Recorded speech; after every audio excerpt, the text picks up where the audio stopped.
December of 1972, two men had a disagreement that led to shots ringing.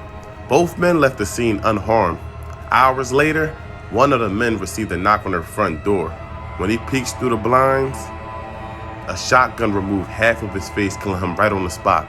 Brother A walks off calm and waits for his driver to open the door so they can be on their way. Now, Brother A is one person you did not want to see at your door. He's known for heroin dealing, mob business, and his own murder for hire business that's out of town away from Philly. This man gave grown men nightmares. As he had an extortion racket, he would make his rounds all through north and northeast area of Philly to collect his rent that he had the street dealers pay. Philly Black Mafia had so much territory in South Philly that it was impossible to get money without the brothers knowing. He was already kicking up to the ball, so if he made money that wasn't legit in South Philly, he would have to kick up extra. That's just how the game went. If the brothers found out you was making money without kicking up, it would be considered stealing, and that's an automatic death sentence.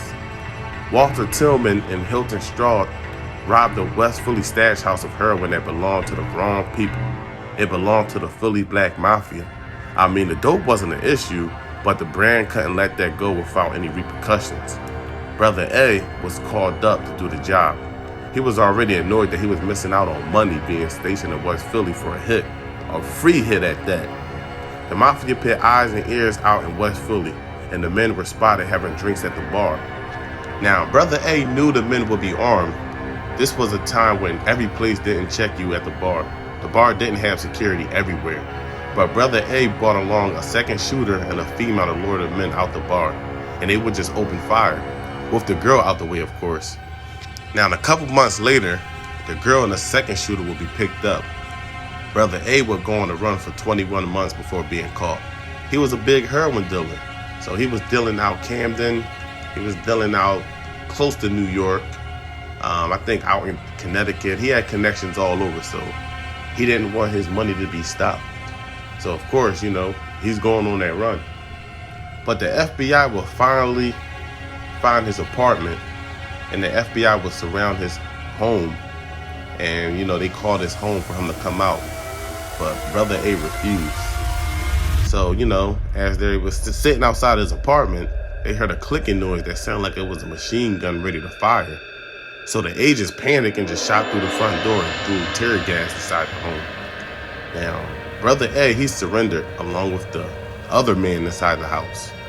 And in the home, they found two handguns. One was an automatic handgun. We're talking about the 70s now, people. So 2 handguns, 1 gun being automatic, 2 sawed-off shotguns, and 2 assault rifles.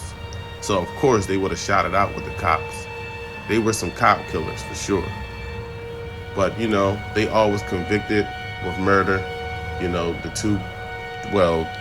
Brother A, the female, and that second shooter, they was all sentenced to murder. So even though the female didn't pull the trigger, she set it up. She had something to do with it. So she was charged too. So, I just wanted to, drop some exclusive content on a Philly Black Mafia member, Brother A. It's never talked about. You're going to get the exclusive here.